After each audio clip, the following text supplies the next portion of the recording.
Assalamualaikum warahmatullahi wabarakatuh. Perkenalkan, nama saya Indiana Kristanti dengan NIM 2124 101011027 dari Prodi Sistem Informasi.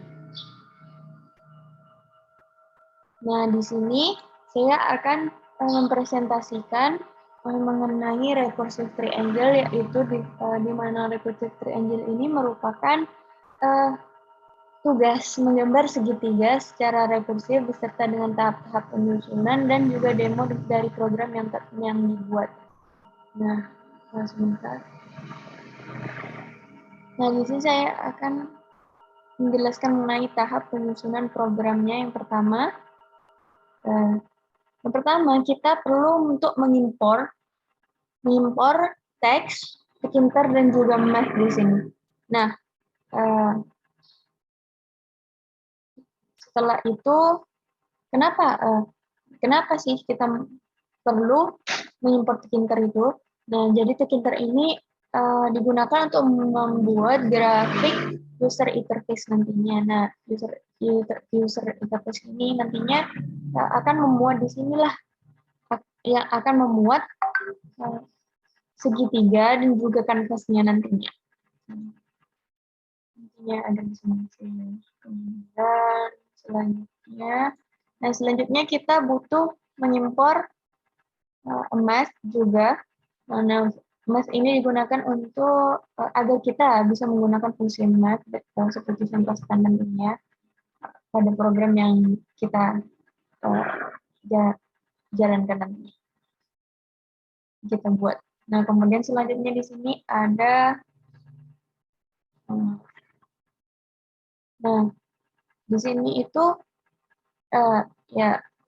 saya mendefinisikan program terlebih dahulu, mendefinisikan segitiga di sini, gambar segitiga, di mana def segitiga ini digunakan untuk mendefinisikan program.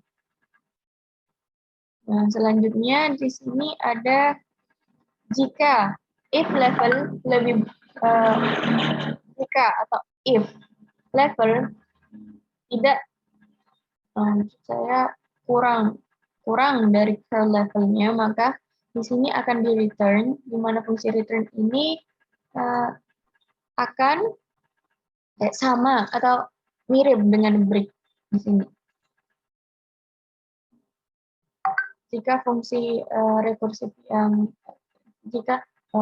fungsi rekursif jika level yang dicapai itu tidak lebih besar dari curl levelnya, maka di sini akan di return. Nah, yang keempat di sini yaitu untuk membuat segitiganya. Untuk membuat segitiganya ini kita itu butuh menggunakan dir -1 dan sebagainya. Nah, tahap selanjutnya yaitu tahap kelima. Nah, tahap kelima ini di sini digunakan untuk menyimpan titik awal pada variabel. Jadi, untuk melakukan hal tersebut, saya di sini menggunakan AX sama dengan titik A dengan indeks ke 0 dan AY, titik A indeks ke 1. Nah, ini digunakan untuk menyimpan titik awal pada variabelnya ya. Dan setelah itu, pada tahap ke-6 yaitu tahap ini, di sini itu digunakan untuk mendapatkan titik sudut dengan menggunakan trigonometri ya. Menggunakan trigonometri di sini itu. Nah, disinilah fungsi math tadi yang di awal itu maksudnya yang tadinya dipanggil diimport, ini di sini digunakan.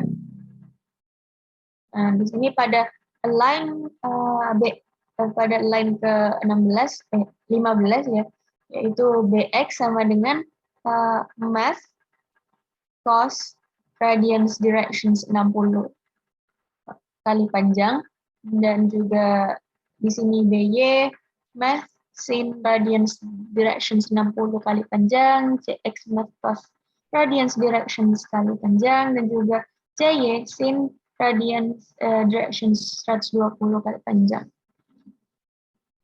Nah, kemudian selanjutnya 7. Pada tahap ke-7 ini ada tahap ke-7 ya. Selanjutnya pada tahap ke-7 ini, jika kita sedang membuat segitiga selain di sisi 1, maka kita akan membuat segitiga di sisi 2 di level selanjutnya pada line ini. Dan kemudian nah, ini. Dan di sini ada pada line 22, di sini ada segitiga di sini, ini untuk memanggil segitiga yang telah dibuat. Di sini create line, di create line. Di create line itu create line ini untuk membuat line atau garisnya menghubungkan titik yang telah dibuat tadi. Jika if sudut tidak sama dengan 2 dan X sudut dan if sudut tidak sama dengan 3 di sini, maka sama dengan pada line 20 dan 23 akan terjadi seperti ini, seperti create line juga, dan juga segitiga ininya juga dipanggil.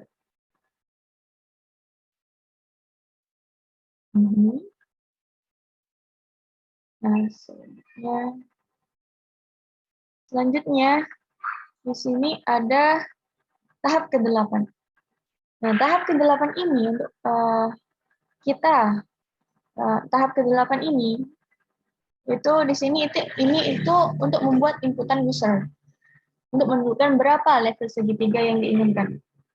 Di sini variabel level, tipe datanya integer, di sini ada inputan masukkan level. Nah, ketika si user menginputkan level, misalkan level 3, maka akan muncul segitiga dengan level 3.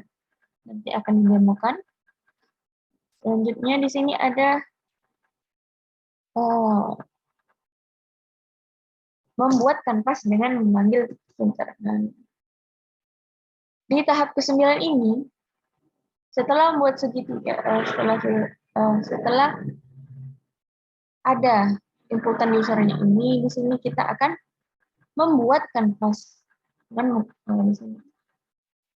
Pertama, Windows sama dengan terlebih dahulu, Twitternya di sini digunakan, kemudian width-nya di sini atau lebar di sini saya menggunakan 1000, kemudian height sama dengan 700, di mana dalam skala pixel semuanya, kemudian di sini ada CMPTK canvas low, width sama dengan lebar, height sama dengan tinggi. Di sini CNV5 ini untuk dipanggil di sini, kemudian panjang di sini. Panjangnya di sini ada 350, kemudian di sini juga ada titik di sini ada titik koordinat AX dan AY. Di sini kita akan menetapkan ya spesifikasi dari kanvas yang ingin kita buat nantinya dalam skala pixel. Kemudian yang terakhir di sini ada memanggil fungsi tadi agar program dapat berjalan sesuai dengan yang diinginkan. Nah, di sini dipanggil segitiganya. Artinya levelnya tadi, panjangnya, koordinatnya juga dipanggil. Kemudian di sini ada Windows main loop juga di sini.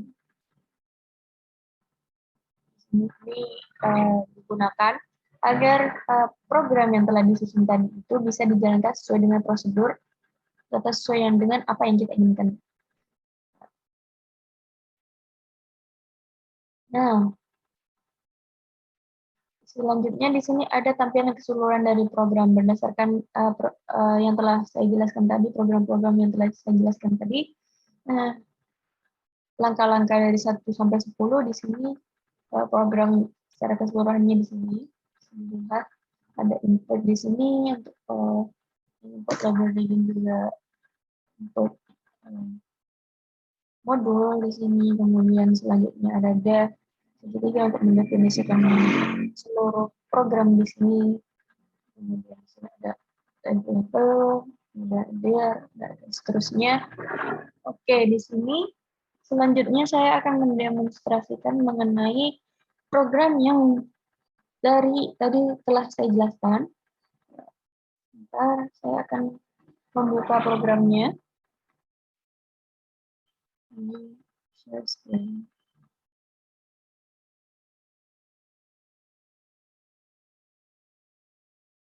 Nah, di sini saya akan mendemonstrasikan programnya. Jika misalkan saya mencoba di sini menyebutkan 3, maka nah di sini jika kita memasukkan di sini 3, maka akan muncul di pinternya yaitu di sini 3, level 3, di sini level 1, level 2, level 3. Nah, seperti itu. Mungkin cukup itu yang dapat saya sampaikan, kurang lebihnya mohon maaf. Wassalamualaikum warahmatullahi wabarakatuh.